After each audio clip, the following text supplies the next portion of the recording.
and how one man fooled the system for years. An in his early 30s, Area FBI agent and a Mafia boss, blue eyes. This is the shocking true story of John J. Connolly, the FBI agent who turned the bureau into a playground for the Boston mob. For over 2 decades, Special Agent John Connolly lived 2 lives: a celebrated FBI officer and a silent accomplice to one of America's most dangerous gangsters. This investigation traces the rise and fall of the man who turned federal justice into a weapon for organized crime, revealing how loyalty, ambition, and moral blindness corroded the very heart of law enforcement. John Joseph Connolly, JRB, was born in 1940 in the Old Harbor housing project of South Boston, a neighborhood built on loyalty, Catholic tradition, and a shared distrust of outsiders. His father, a hardworking longshoreman, and his mother, a homemaker of quiet resilience, raised their children with the belief that integrity could lift them from poverty. But Southie, as locals called it,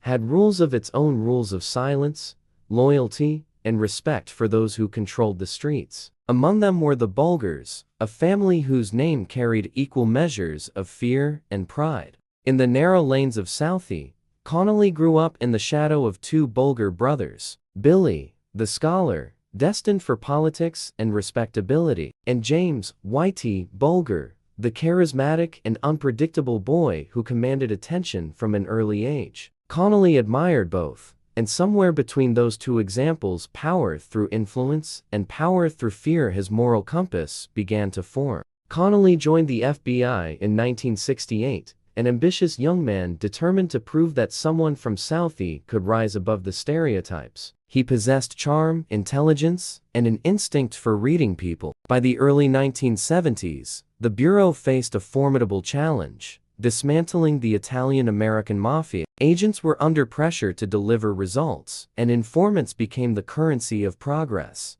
Connolly understood that better than anyone. When he reached out to his childhood acquaintance Whitey Bulger, it was seen as a masterstroke. Bulger, now the head of the Winter Hill Gang, agreed to provide intelligence on the Italian mob in exchange for protection. It was, in theory, a partnership in the public interest. But behind the official paperwork lay a dangerous, unspoken agreement. The FBI would look the other way, so long as Bulger's information served their objectives. Connolly's career flourished. Commendations followed, promotions came swiftly, and his name became synonymous with results. His colleagues admired his efficiency. His superiors trusted his judgment. Few questioned how his informant seemed untouchable, how raids always missed their targets by hours, or how rival gangs fell with surgical precision. Within the Bureau, Connolly's word carried weight. Within Boston's underworld, it carried life and death. Over time,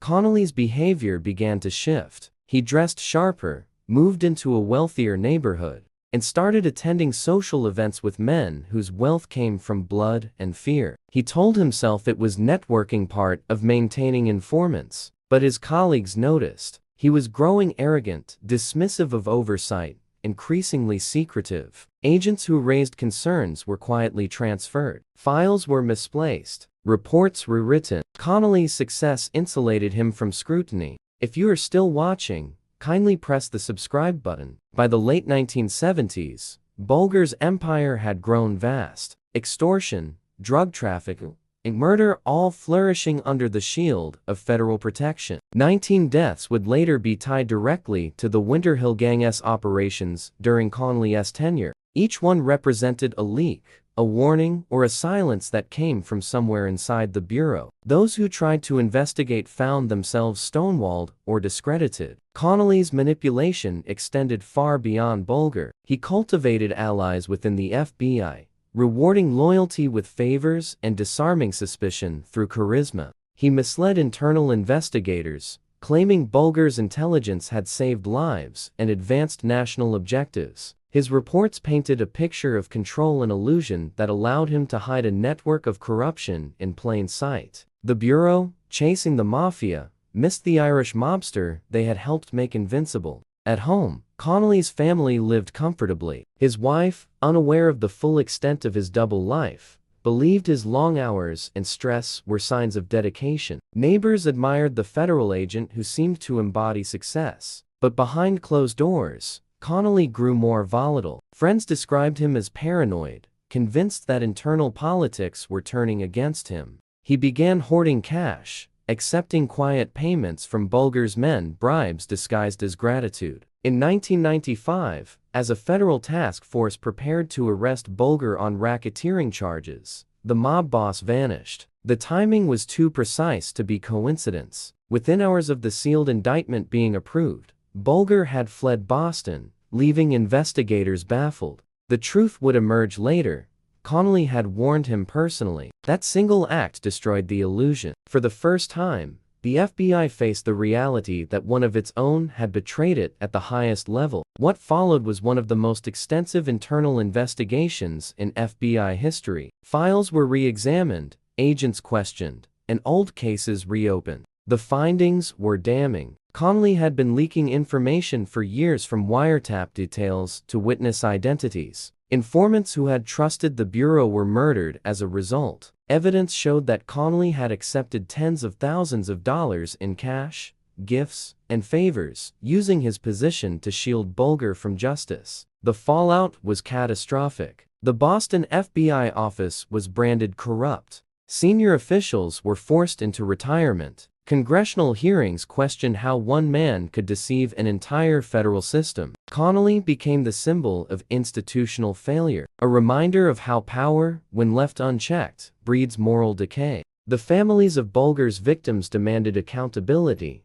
not just for the gangsters who pulled the triggers, but for the agent who had made their crimes possible. Connolly's trial in 2002 exposed the full scope of his duplicity. Witness after witness described an agent who acted more like a consigliere than a law enforcement officer. Former colleagues recounted his charm, his manipulation, and his quiet threats. FBI files revealed handwritten notes between Connolly and Bulger, coded exchanges of favors and warnings. Prosecutors presented evidence that Connolly had orchestrated the protection of the Winter Hill Gang, using his badge as both shield and weapon. If you are still watching this video, please like and subscribe to this channel. It would mean a lot to us. In 2008, he was convicted of second-degree murder for his role in the killing of John Callahan, a businessman who had become a liability to the gang. Connolly's information had made that murder possible. He was sentenced to 40 years in prison. To this day, he maintains his innocence, claiming he was betrayed by the same system he served.